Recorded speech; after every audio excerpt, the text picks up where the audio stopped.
could be. Thank you.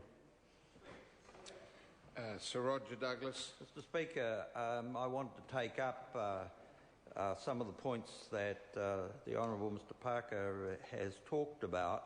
But before I do, I just wanted to say that whilst all of us recognise that this bill is necessary, essentially what it's doing is fiddling while Rome burns.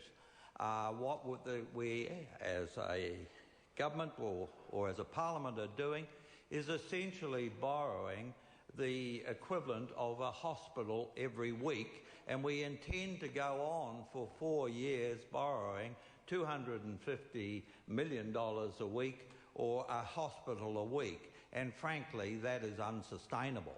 The fact is, if we come back to retirement, and I think if you're talking about superannuation, you cannot actually just talk simply about superannuation. You have to talk about retirement, and the cost there is not simply superannuation. It is also health care in retirement, which is getting more and more costly.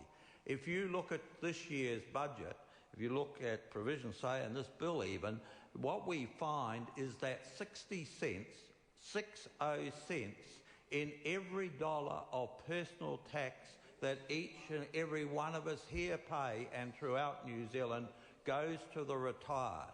It costs $1 in 3 of personal taxation to meet the superannuation costs of the retired.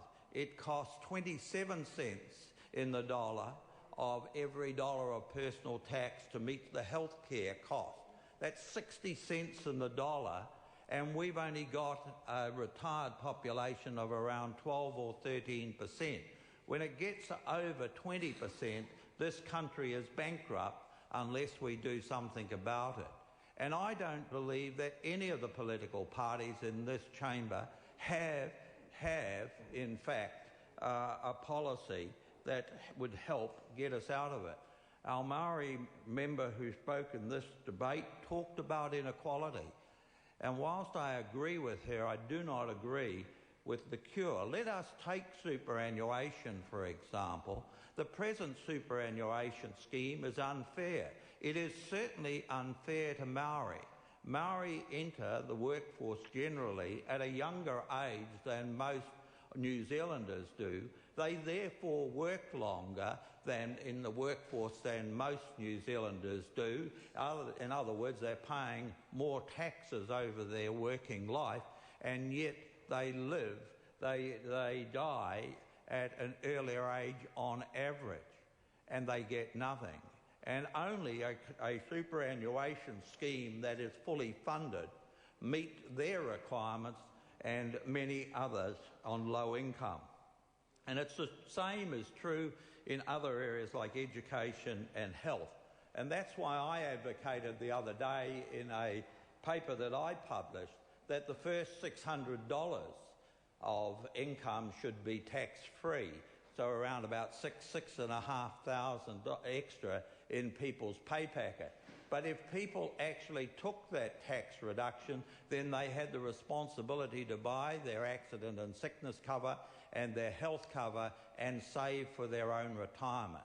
And the fact is that if the average person did that over their working life, they're likely to retire with somewhere between $800,000 and $1 million in the bank. And certainly that would be better for low-income earners, Maori and Pacific Islanders. And I think it's time for this country to actually take stock. And the thought that this government is going to borrow the equivalent of a hospital a week for the next 4 years makes me shudder. We can fix it. The budget that I put out, or the paper I put out, demonstrates how you could fix it if you're prepared to make some necessary changes. It is true that this government inherited a mess from Labor. There's no doubt about that. But at the end of the day, it doesn't matter who created the mess. This government has a responsibility to deal with it. And Labor will not recover for a long time from the fact that over and above the inflation, they increased government spending by about $18 billion. Sam Lotto Inga. Thank you, Mr. Speaker.